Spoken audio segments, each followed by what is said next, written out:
Kalau berbicara makhluk itu jangan selalu fokus pada yang kelihatan. Karena hidup itu tidak pernah mati. Walaupun orang tua kita hari ini tidak bersama kita lagi secara fisik, tetapi secara spiritual, secara rohani, beliau tidak pernah mengalami kematian. Beliau ada di sini.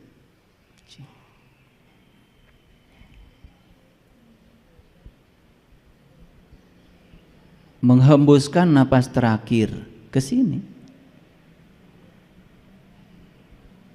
Bedanya apa yang sudah mati dengan kita? Bedanya yang sudah mati itu ketika menghembuskan napas ke sini, napas enggak diizinkan lagi ke sini. Itu aja.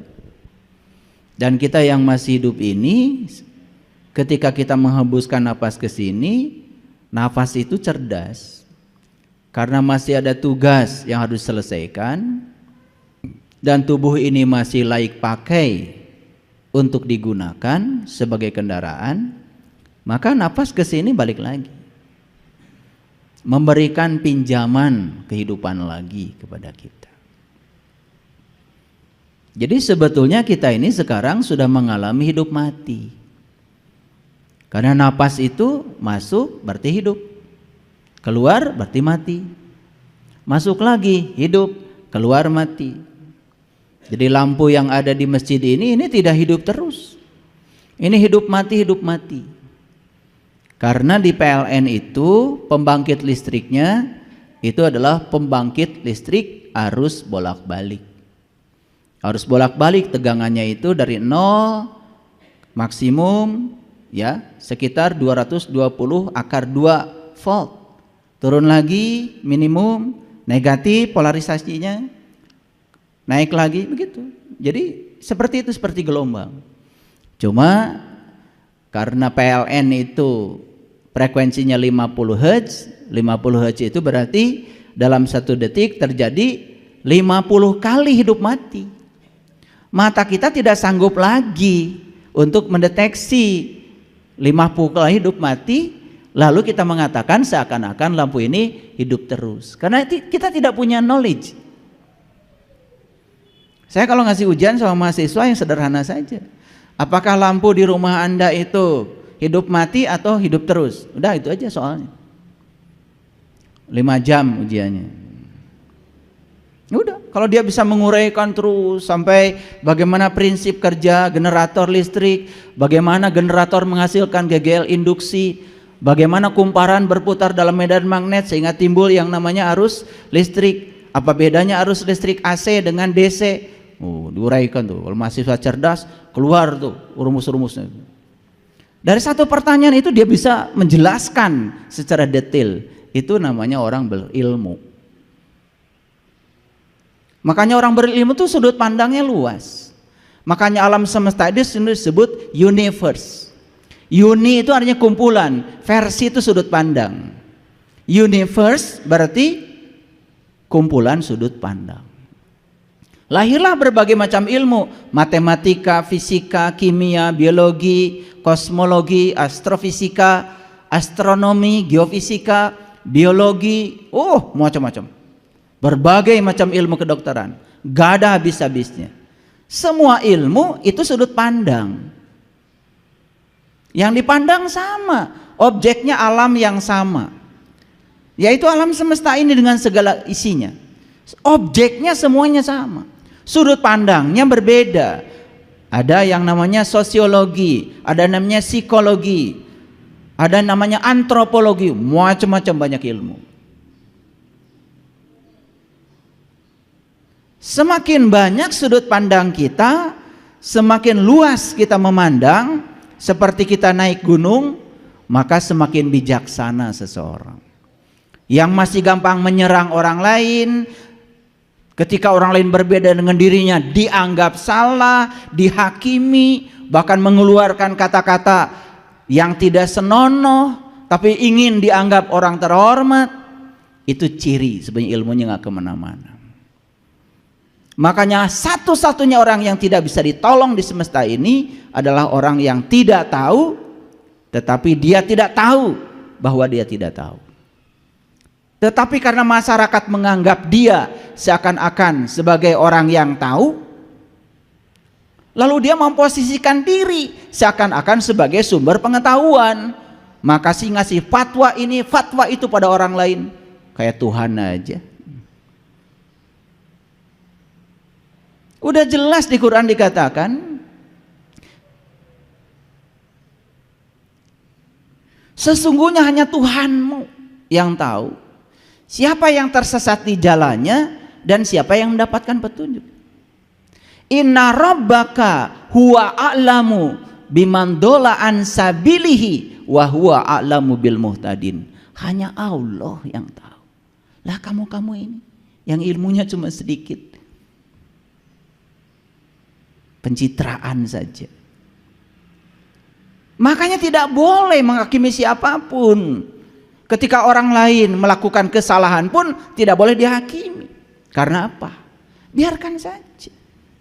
Karena kesalahan yang dia lakukan akan mengajarkan risiko dari kesalahannya. Risiko itu pelajaran yang akan datang pada dia. Ketika dia diajarkan oleh risikonya, dia akan berubah dengan sendirinya.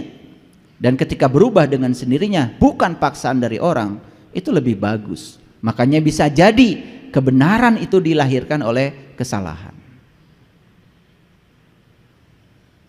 Yang repot itu ketika kita usil, ya. Makanya amalkan wiridan dari saya. Jangan usil, jangan komentar, maafkan, biarkan. Itu aja. Jangan usil, jangan komentar, maafkan, biarkan. Itu aja. Coba damai. Oleh karena itu mari kita bersyukur hari ini kita diberi kesempatan kembali untuk memotret diri kita, melihat sesungguhnya diri kita secara jujur, sejujur-jujurnya, dan semoga keluar dari ruangan ini kita bisa mengalami perubahan kesadaran. Yang paling tahu diri kita adalah diri kita sendiri. Oleh karena itu kita berikan penghormatan yang setinggi-tingginya kepada Dia Sang Hidup yang masih memberikan kesempatan kepada kita untuk hidup. Kita puji Allah membaca hamdalah. Alhamdulillahi rabbil alamin. Mari kita sapa asma Allah dengan kelembutan dan cinta. Semoga Allah membukakan pintu kecerdasan kita, memampukan kita untuk melaksanakan semua ilmu yang kita serap hari ini dalam kehidupan kita. Kita bacakan basmalah. Bismillahirrahmanirrahim.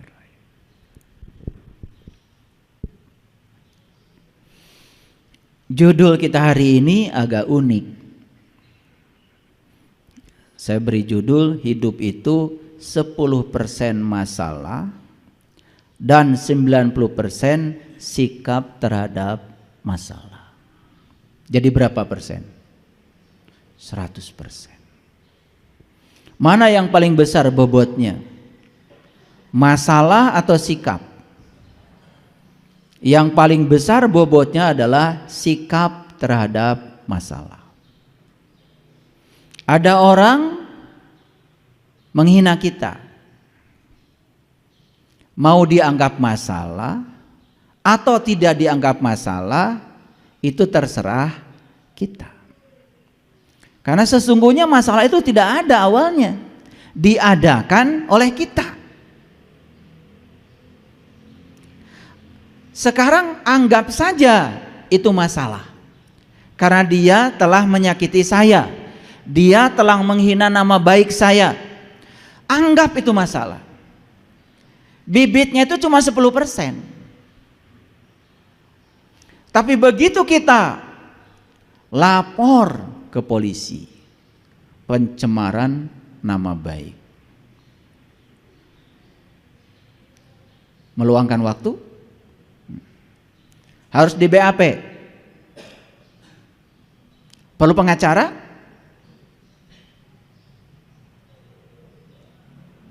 perlu uang kira-kira, bolak-balik ke kantor polisi ngasih bukti, menyita waktu. Bakal sidang di pengadilan, ketemu jaksa kira-kira ketemu hakim. Berapa kali sidangnya? Hasilnya kita hanya puas telah memenjarakan orang yang telah menghina kita. Itu hasilnya.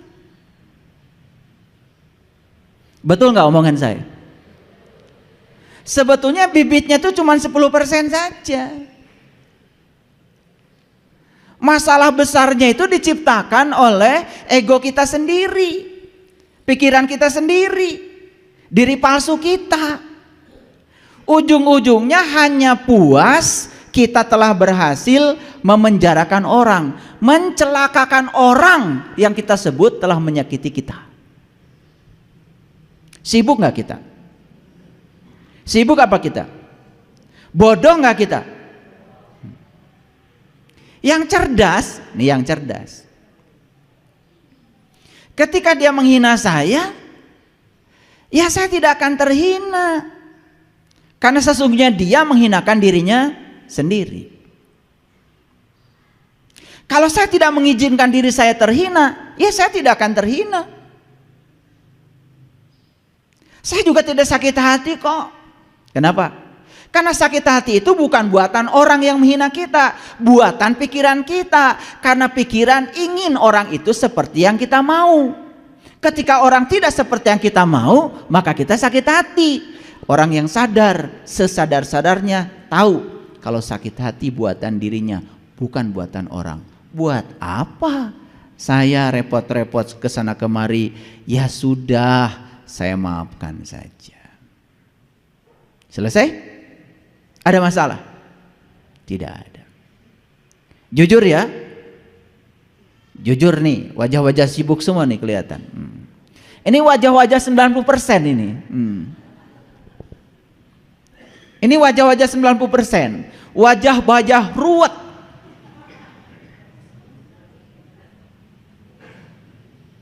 Harusnya bisa sampai 0%.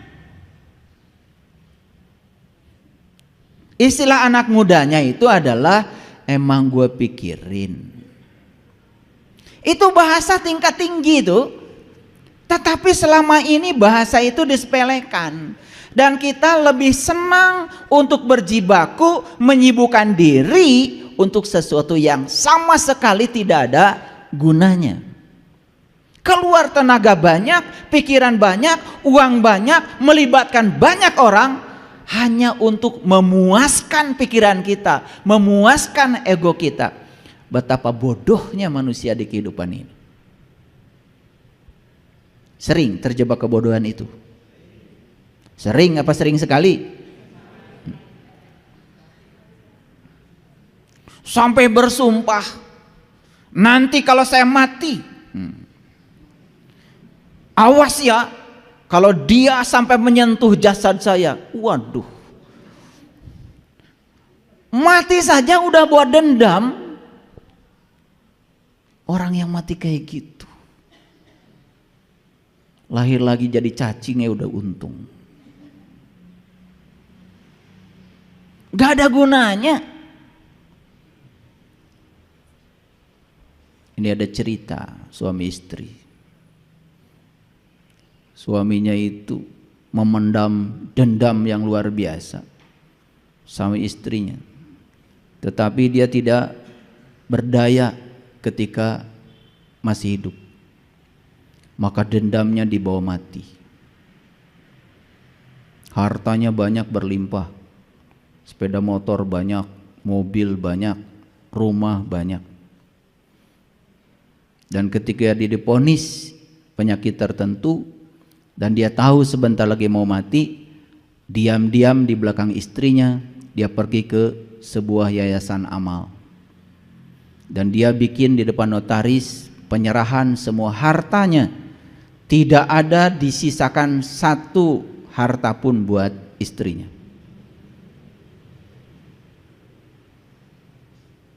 Gitu. Jadi begitu dia mati, beneran nih matinya. Istrinya itu pura-pura menangis Bombay. Padahal itu yang diharapkan. Apa yang dilakukan istrinya? Langsung buru-buru ke tempat pembuatan batu nisan. Beli batu nisan yang paling mahal, marmernya dari luar negeri. Diukir tulisannya, istirahatlah dengan damai.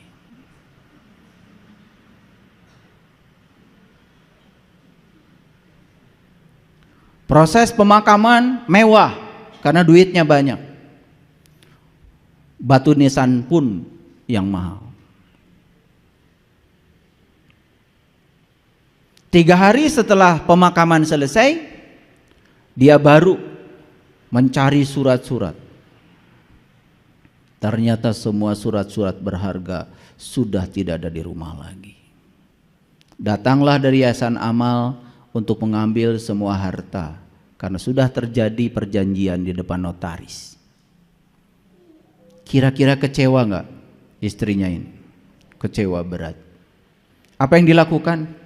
Pergi ke tukang batu nisan lagi. Mas, maaf kemarin ada yang tertinggal. Apa? Tulisannya kurang lengkap. Bu, selama saya jadi tukang batu nisan, tulisannya sudah sempurna, Bu. Istirahatlah dengan damai. Belum. Tambahkan sedikit lagi. Sampai aku datang. Lengkap ya tulisannya. Istirahat dengan damai sampai aku datang. Ini dua-duanya memendam dendam. Yang suami memendam dendam sampai dibawa mati, yang istri pun nanti tunggu tanggal mainnya. Gitu. Jadi ingin memuaskan dendam ketika mati karena harta sudah dipindah tangankan di Yayasan Amal. Luar biasa. Ini mati model apa kayak gini? Sama sekali tidak memenuhi ayat la tamutuna illa wa antum muslimun. Janganlah kau mati kecuali sudah menjadi orang yang pasrah total kepada Allah, masih menolak kenyataan hidup. Ini kenapa? Ini kira-kira tipe suami istri 10% atau 90%? Seperti siapa? Seperti siapa? Tuh yang ketawanya paling kenceng itu. Ngaji harus begitu, harus tertawa kenceng, mentertawakan diri sendiri. Jangan-jangan saya masih tipe 90%. Apapun jadi masalah. Orang yang tipe 90% ini apapun jadi masalah. Orang baik saja masalah bagi dia. Apalagi orang yang buruk. Coba. Kesulitan udah jelas jadi masalah, tidak jadi peluang. Apalagi ya peluang saja jadi masalah, apalagi kesulitan bagi dia. Orang yang kayak gini peluang saja masalah bagi dia, apalagi kesulitan. Jadi tidak ada di kehidupannya itu yang baik. Semua sudut pandangnya dalam otaknya dia itu buruk semua. Kenapa bisa begitu? Satu, karena dia mengizinkan pikirannya selalu buruk. Yang kedua, dia juga terdidik di tempat yang buruk. Karena ketika kita bayi, kita ini punya yang namanya mirror neuron, cermin saraf. Jadi semua yang kita saksikan itu akan tercerminkan di alam bawah sadar otak kita. Dan itu akan nampak suatu saat pada saat kita dewasa. Itu yang disebut dengan long term memory. Dan itu harus disembuhkan. Sangat berbahaya. Nah, kenapa saya berbicara ini? Ini penting. Ini penting. Karena kadang-kadang kita ini kalau tidak disadarkan gak sadar-sadar. Karena selama ini kadang-kadang menganggap, wah kurang apa ibadah saya, kurang apa doa saya. Wah semua doa apal. Semua doa untuk mengatur Allah supaya Allah takluk dan taat pada keinginan kita, apal semua. Dan ketika Allah takluk pada keinginan kita, bangga kita mengatakan, Allah mengabulkan doa saya. Padahal sebenarnya di balik kata-kata itu sedang ingin memamerkan pada orang, lihat Allah saja sama saya nurut gitu sebetulnya. Lalu Allah bingung, yang Tuhan lu apa gua, kata Allah. Ya kan? Karena kita diajarkan dari kecil begitu. Terus ya diajarkan ngatur-ngatur Allah supaya Allah itu takluk dan taat sama keinginan kita. Kapan kita mau berserah diri kepada Allah? Ngakunya sih Muslim. Padahal Muslim itu gelar tertinggi yang diberikan Allah untuk mereka yang sudah pasrah total kepada Allah. Maka saya tidak suka dengan istilah Muslim non-Muslim karena perbedaan keyakinan. Bagi saya, Muslim non-Muslim adalah soal akhlak, bukan soal keyakinan. Maaf, bisa jadi orang itu keyakinannya berbeda dengan saya, tapi dia sangat pasrah dalam kehidupannya kepada Allah. Bagi saya, no problem. Bagi saya dia adalah Muslim. Bagi saya ya, boleh berbeda. Karena selama ini kan Muslim non-Muslim berdasarkan atributnya. Lebih mementingkan atributnya, bukan? Bukan akhlaknya. Bukan perilakunya, bukan karakternya, bukan sifatnya. Saya banyak sekali punya sahabat yang keyakinannya berbeda dengan saya, tapi dalam hidupnya sudah penuh dengan kebahagiaan karena sudah bisa menerima semua hal yang tidak diinginkan dalam hidupnya. Bahkan dia bisa merayakan semua hal yang tidak diinginkan seperti dia menerima hal yang dia inginkan. Itu Muslim itu. Cirinya apa? Wajahnya itu bersinar, ringan kalau bicara. Iya. Beda kan kalau orang yang berat, punya uang 100 juta dipinjemin 100 ribu saja. Oh, saya baru kemarin beli tanah 100 juta. Sombongnya tetap aja, minjemin kagak. Karena baru beli tanah 100 juta. Padahal pinjamnya cuma 100 ribu. Giliran dipinjamkan 100 ribu, 3 hari janji nggak ngasih, udah ditelepon 2 hari sebelum janji itu tiba. Pusing nggak orang kayak gitu? Kira-kira tipe 10% atau 90% macam kayak gini? Seperti siapa? Selalu ada pertanyaan, seperti siapa ya hari ini? Jadi hidup itu adalah 10% apa yang terjadi pada kita, 90% bagaimana kita menanggapinya. Jadi sebetulnya 10% itu apa yang terjadi, tetapi 90% kita menanggapinya. Itu yang membuat kita menjadi sangat sibuk dengan kehidupan ini. Terasa? Kalau belum terasa, sabar, kita akan masuk situ. Nanti juga suatu saat akan terasa, oh itu saya banget, oh itu gua banget. Sholat sudah, bolak-balik ke Mekah sudah, tahajud juga kurang gimana rajinnya, bangun malam luar biasa, tetapi itu coba jadi robot, hanya menjalankan ritual tanpa kesadaran. Hasilnya tidak ada yang berubah. Lupa bahwa Nabi Muhammad diutus ke dunia untuk menyempurnakan akhlak. Semua ritual itu adalah sarana untuk menyempurnakan akhlak, tools, instrumen, tetapi itu dijadikan tujuan oleh kita. Kalau rakaat sholat kita sudah banyak, rasanya kita sudah banyak tabungan kita untuk sampereun jaga di akhirat. Kan begitu kata-katanya, betul? Sampereun aya nama eueuh kosong. Karena semuanya buat jaga. Itulah kadang-kadang kita suka bodoh. Terus aja membawa diri kita oleh pikiran ke masa depan. Lalu tidak pernah hadir di sini, saat ini, sekarang. Padahal hidup itu adalah di sini, saat ini, sekarang. Yang menentukan masa depan kita adalah saat ini kau buat apa. Jadi hidup itu awalnya sederhana. Karena cuma 10%. Selanjutnya menjadi rumit karena ditambah 90%. Apalagi yang 90% itu adalah respon-respon yang negatif terhadap semua hal yang terjadi dalam hidup. Tidak ada baiknya. Bayangkan, hidup yang kayak gitu tidak layak dihidupi karena kita telah menciptakan neraka bagi diri kita sendiri. Jadi siapa pencipta neraka? Pikiran kita. Kalau pikiran bisa menciptakan neraka, berarti pikiran juga bisa menciptakan surga. Dan selama ini salah kaprah, kita menganggap surga dan neraka itu ciptaan Allah. Surga dan neraka adalah ciptaan pikiran kita sendiri. Belum selesai. Ya, kita lanjutkan dulu. Saya cerita sedikit tentang pikiran. Ada kata-kata bijak, jangan hiraukan masalah. Abaikan justru pikiran-pikiran negatif tentang masalah. Kita selama ini sering berfokus pada masalah. Kalau masalah diabaikan, justru fokus kita ke sini. Ada pikiran apa di dalam diri saya tentang masalah? Ketika pikiran sedang memproduksi pikiran-pikiran negatif tentang masalah, maka yang 10% itu membumbung menjadi 100%. Dibesarkan 90% oleh kita sendiri. Itulah pola kerja pikiran. Jadi pikiran itu ibarat parasut ya, hanya berfungsi ketika terbuka. Pernah lihat orang terjun payung?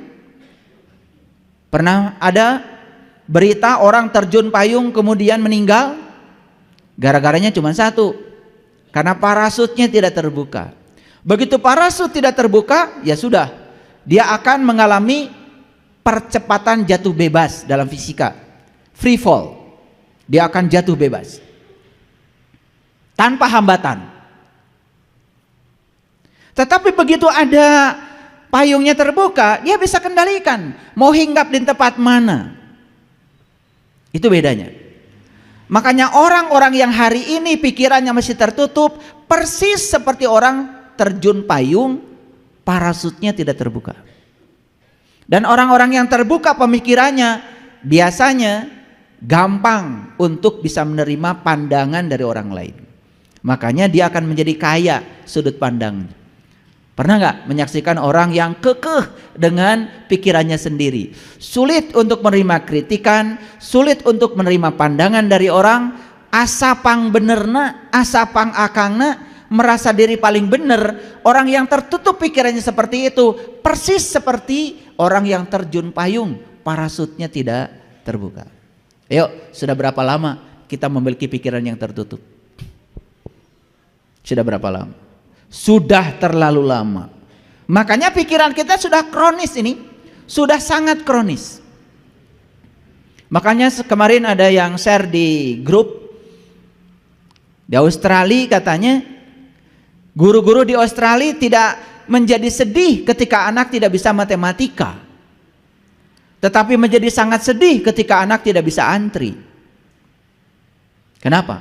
Karena antri itu implikasinya sangat luar biasa. Satu, ketika antri belajar bersabar. Dua, ketika antri belajar untuk menghargai orang lain dan diri sendiri. Karena Anda datang paling belakang, ya sudah, Anda di belakang. Ini datang belakang tapi pengen selalu paling depan. Itu kan orang-orang yang culas. Ini soal akhlak ini, soal akhlak. Saya sering menyaksikan kejadian ini bahkan ketika saya sedang melaksanakan ibadah. Maaf. Kadang-kadang ini bisa terjadi di tempat yang disebut kota suci.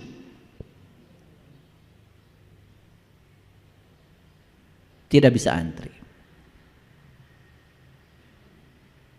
Bahkan antri itu apa?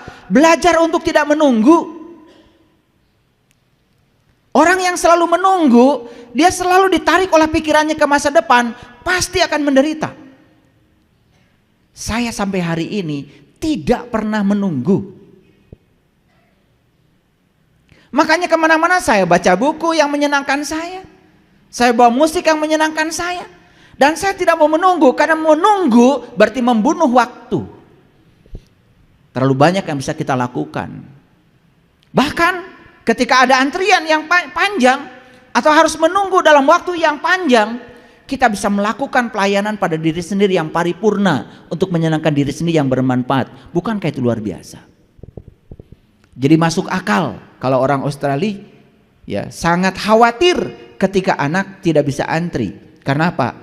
Ternyata katanya untuk membuat seseorang bisa antri perlu waktu belasan tahun. Tapi untuk bisa matematika hanya perlu kursus 6 bulan. Bayangkan. Negara yang beradab seperti itu, ya, Menitik beratkan pada aspek etika, adab.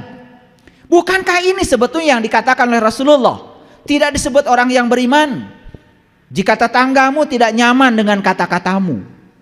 Tidak disebut orang beriman jika kamu jalan di sebuah jalan, lihat ranting, kamu tidak singkirkan. Berbahaya bagi orang lain tapi kamu tidak peduli. Tidak disebut orang beriman. Kita bukan bikin ranting, bikin polisi tidur pakai semen dan puas ketika orang lain jatuh akibat polisi tidur kita, dan masih saja mengatakan diri orang beriman.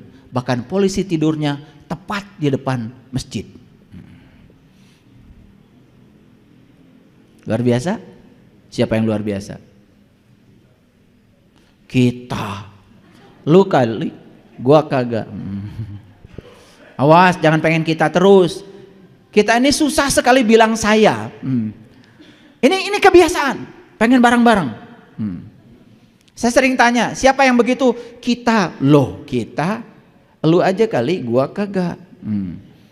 Jadi untuk bilang saya itu ini karakter, ini kebiasaan tidak mau bertanggung jawab. Jadi inginnya rame-rame. Ini karakter, ini karakter. Ini saya bicara karakter karena judulnya ini soal karakter. Nanti kita akan pakai ayat supaya jelas. Baik, lanjutkan dulu. Ketika pikiran diam, seluruh alam semesta akan menyerah. Maka ada kata-kata, jika kamu mengangkat tangan, maka Allah akan turun tangan. Dan jika kamu turun tangan, Allah akan angkat tangan. Ini kata-kata yang luar biasa.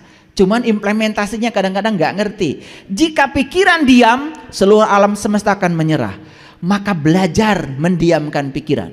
Gimana caranya? Itulah pentingnya meditasi. Alergi dengan meditasi, ganti muraqabah ke, muhasabah ke, pakai biar Arab. Tapi intinya adalah belajar menyadari bahwa pikiran bukan diri kita. Belajar menyadari bahwa tubuh bukan diri kita. Diri kita yang sebenarnya adalah sang kesadaran pengamat bagi pikiran. Gak akan larut kalau begitu. Yang melakukan yang begini kebanyakan justru orang lain, bukan kita. Padahal ini ajaran Islam luar biasa. Quran mengajarkan kita untuk belajar murakabah, muhasabah, musyahadah, mukasyafah. Ini ajaran Islam. Tetapi implementasinya kita nggak ngerti. Coba kalau ditanya gimana cara mendiamkan pikiran, banyak yang belum tahu. Malah ngomongnya gimana cara membunuh pikiran. Pikiran nggak bisa dibunuh. Pikiran tuh kayak anak kecil. Kayak anak kecil pikiran tuh. Kalau anak kecil sedang pegang mainan, ambil mainannya pasti nangis. Cara mengambil mainan itu kasih mainan baru dia akan senang. Makanya kalau kita mau mendiamkan pikiran, kasih mainan baru. Caranya sederhana. Fokuskan pikiran pada nafas. Menyadari nafas kita masuk, keluar, datang dan pergi. Menyadari bahwa kita sedang mengalami hidup dan mati. Menyadari bahwa sesungguhnya dalam diri kita ada Dia yang tidak pernah tidur, nggak pernah ngantuk. La ta'khudhu sinatu wala naum. Nafas adalah wujud nyata kehadiran Allah dalam diri. Makanya memfokuskan pikiran pada nafas membuat pikiran kita diam. Ketika diam, pikiran ini tidak terlalu galak. Coba. Kalau tidak bisa begitu, mindfulness. Caranya apa? Tarik napas hitungan 4, tahan napas hitungan 7, buang napas hitungan 9. Akan tenang. Lambatkan jantung kita. Pikiran akan diam. Pikiran diam, perasaan akan tenang. Itu teknik-teknik sederhana yang kita lupakan. Padahal ini adalah ajaran leluhur kita yang sangat luar biasa. Pernah melakukan begitu? Ketika kesal, tarik nafas yang dalam. Menikmati kehadiran nafas dalam diri. Pernah? Enggak. Padahal sangat sederhana. Ini yang hilang dari kehidupan kita. Lalu kita menjadi sangat terbiasa untuk reaktif, tidak bertanggung jawab. Itulah. Lihat saya semuanya. Jadi pikiran ini persis seperti kabut. Sedangkan kesadaran kita, diri sejati kita persis seperti langit biru. Coba, langit tetap saja biru, ada kabut, tidak ada kabut. Kabut itu kadang hitam, kadang putih, ada dan tiada. Tapi langit tetap aja biru. Makanya orang-orang yang sudah menjadi langit biru, yang sudah berkesadaran tinggi, bahasa Qur'annya sudah mencapai sakinah, itu dilambangkan dengan teratai. Teratai itu semakin kotor tempat dia tumbuh, semakin indah dan bening bunganya. Makanya teratai menjadi lambang meditasi. Makanya orang bijak mengatakan, jadilah langit biru, jadilah layar. Pernah lihat layar? Kalau sekarang saya putar di sini video kebakaran, terbakar nggak layar? Kalau sekarang saya putar video banjir di layar ini, basah nggak layar? Layar. Ada video kebakaran tidak terbakar, ada video banjir tidak basah, layar. Sudah bisa begitu nggak? Iya. Kebanjiran kalian mah basah, ada kebakaran gosong. Kapan mau bahagia kalau begitu? Ini namanya belum mencapai sakinah. Tapi ngomong sakinah udah pinter ya? Iya, kalian kan begitu. Setiap orang nikah semoga samawa. Ketiganya bu, naon samawa teh? Ah duka. Karena kita terbiasa latah ngikutin apa kata orang. Padahal samawa itu sakinah, mawadah, warahmah. Itu terjadi bukan hanya untuk pasangan, pernikahan, bukan. Sakinah itu untuk pasangan kita. Karena manusia itu diciptakan Allah sudah berpasangan. Pasangan itu jasmani dan ruhani. Pasangan itu jasmani dan ruhani. Kalau sudah selaras jasmani dan ruhaninya, itu namanya sudah sakinah. Suami istri itu tidak mungkin selaras. Apalagi belum bisa menerima dan menghargai perbedaan. Yang terjadi sengketa terus. Apalagi tidak tahu tujuan menikah. Tujuan menikah itu cuma satu, latihan menerima dan menghargai perbedaan. Karena Anda dengan saya beda. Ini malah saling memaksakan persamaan. Bikin dalil-dalil. Sebagai istri, awas. Kamu tidak akan masuk surga sebelum dapat restu dari saya. Walaupun suaminya binal kayak apa, pinter kalau bikin dalil begitu. Nurut sama suami atau tidak? Wah.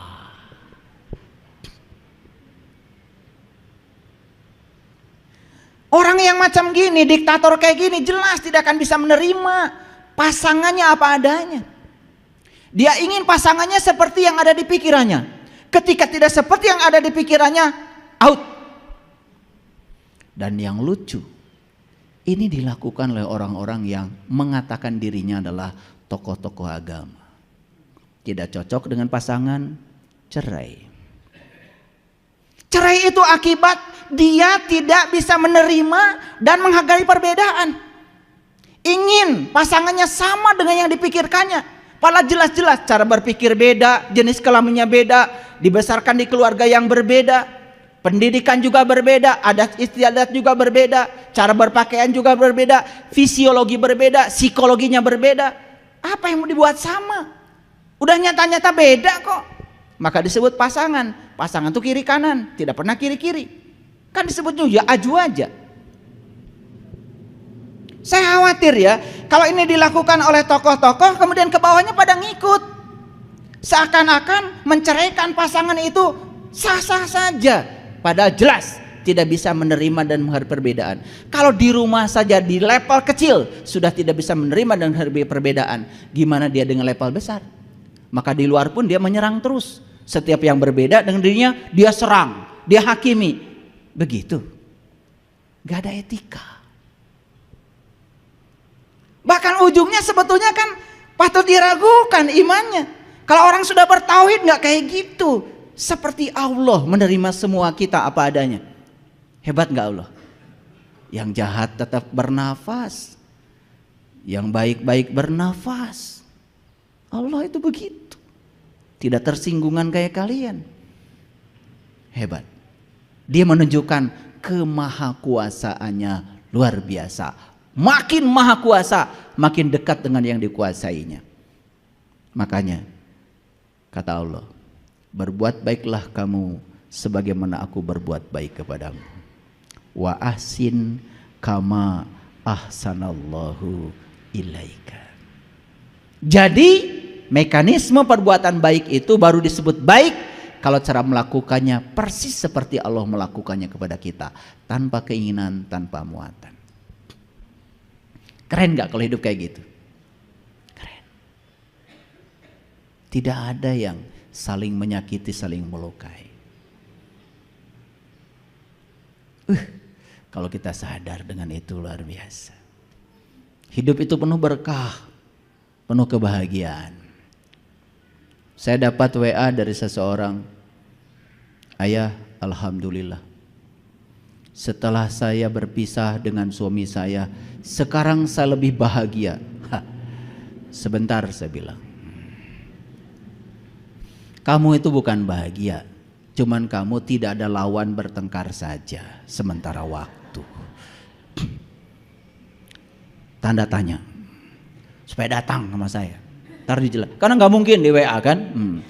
Dia mengatakan bahagia, padahal dia itu cuman sedang istirahat dari bertengkar sementara waktu. Nanti juga ketika dapat sparring partnernya lagi, ya begitu lagi. Karena dia tidak bisa membedakan apa bahagia apa senang. Senang tuh mendapat, dia baru mendapat yang diinginkan. Karena ingin suaminya pergi dari rumah, senang. Apa itu bahagia? Bukan. Bahagia itu kita sudah tidak terganggu, dia ada, dia tidak ada. Bahagia itu adalah sakinah awalnya. Setelah sakinah mawadah, baru warohmah. Jadi bahagia itu selesai kamu dengan diri kamu sendiri. Kalau kamu masih mengharapkan orang lain baik sama kamu, mengharapkan cinta pada kamu, tapi kamu tidak mengungkapkan cinta pada orang lain, kamu tidak akan pernah bahagia. Makanya berhenti memaksakan cinta, mulai mengungkapkan cinta. Hadiah mengungkapkan cinta adalah cinta. Sederhana kok. Ingin dicintai, ungkapkan perhatianmu pada orang lain. Ungkapkan cintamu pada orang lain. Jangan merengek-rengek orang lain harus mencintai kamu, karena itu salah kaprah. Itu jalan lama yang harus ditinggalkan. Kurang cerdas.